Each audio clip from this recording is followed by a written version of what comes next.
Zanelli. Jelena Zanelli will be our next witness. Mr. Zanelli, we appreciate having your testimony. Thank you, Mr. Chairman.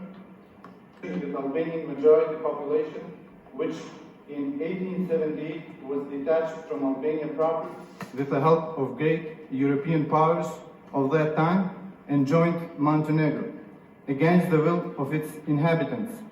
Later on, in 1912-1913, other Albanian populated areas, Malsia, Plauguci, Kraja, will be annexed by Montenegro, again against the will of Albanian majority.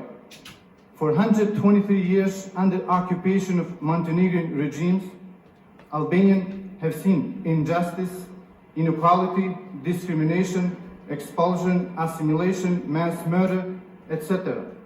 But I'm not here today to talk about over a century bitter history of Albanians in Montenegro. For that, I'm sure much more time is needed. But I'm here to testify before you about my personal encounter with Montenegrin discriminatory policies toward Albanians, especially during late 1980s and early 1990s when I was involved politically.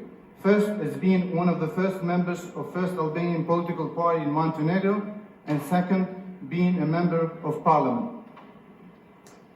But before I get into that, I would like to mention year 1987, when I was interrogated by Secretariat for Internal Affairs of Montenegro, SUP called in Serbo-Croatian, or secret police in Ulcin, and reason for that was because they, secret police, found my high school notebook with my name on it, where was written on its first page well-known poem about Albania by well-known Albanian poet named Frashe. This was their evidence of accusing me of being separatist and irredentist. Since I never accepted their allegation, they still made me come to their police station every month for several months, under the pretext for questioning my motivation for writing those words. Actually, they were trying to break down my morale and my integrity, harass me and made me admit false accusation, which I never did, and still they punished me with 60-day imprisonment. But I never was sentenced because in October 1988, a big change in Montenegrin party leadership happened, so-called anti-bureaucratic revolution, and seemed that government's hands were full with other things. But not for long. New government in Montenegro, headed by Momir Bulatovic, president, and Milo Đukanović, prime minister, started new methods and instruments of political repression toward Albanians. In September 1990 was founded Democratic League in Montenegro, the first Albanian party, and we started running the campaign for the December election of that year. One day, as we ran in our campaign and asking people to vote for us through our megaphones, police stopped our car and took us to police station in Ulcin to tell us, quote, our megaphones were too loud and we were making too much noise, unquote.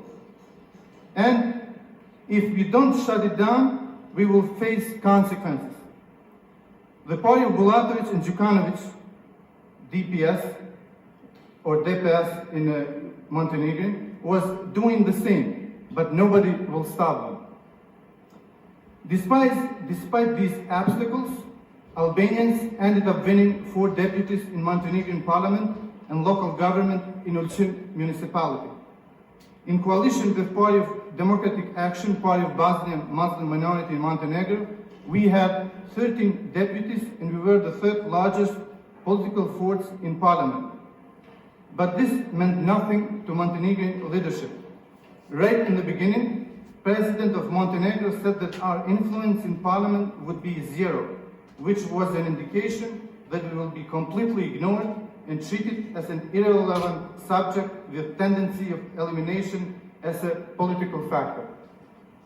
This became very true in the months to follow parliamentary session, when all of our requests and proposals not only were never brought to the floor, but also were always ignored with no explanation.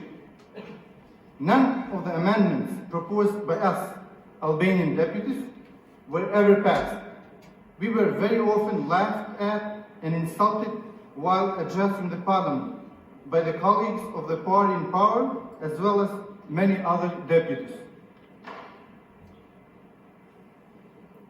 Even though I served as a member of parliament in the Republican Parliament of Montenegro, for a short period of time, I gained a great experience in several aspects, becoming more closely informed with the anti-Albanian politics led by Montenegrin leadership, directly facing the policy of hatred, source of which was the party in power, namely the highest government offices, including the parliament itself.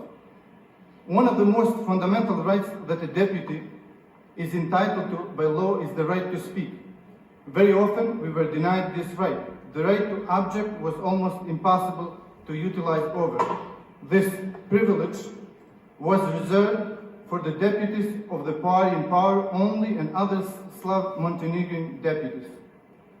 After all this experience, I was convinced that there was neither meaning nor reasoning for my partaking in this parliament, a parliament which even after the first pluralist election remained as it used to be, a monist parliament. The main purpose of my resignation was to express my protesting against the anti-Albanian politics in Montenegro, and at the same time to draw the attention of the Montenegrin as well as wider democratic opinion to the fact that the same discriminating policy used against the Albanians by communist Montenegrin regime was being implemented again by a pluralist government under a masquerade of democracy. Mr. Chairman, since my resignation has passed 12 years, I can say very responsibly that since then, not much has been changed regarding the positions of Albanians in Montenegro. Actually, in some aspects of life, situation has deteriorated. Mr. Djukanovic is viewed by some part of international community as a pro-Western, pro-democratic leader, but this is not true when it comes to Albanians. Thank you very much. Thank you very much for your statement. I want to commend you for your courage in resigning from the Parliament of Montenegro to make the statement that you made. Clearly that was something that needed to be done, and you are a very courageous individual for doing that. I regret very much that you were forced to leave Montenegro, but I am also very happy that you came to the United States. One of the things that makes the United States the place it is the diversity and strength and commitment of people who come here like you and contribute to our nation. We appreciate that. We appreciate what you've done. Thank you very much. Thank you.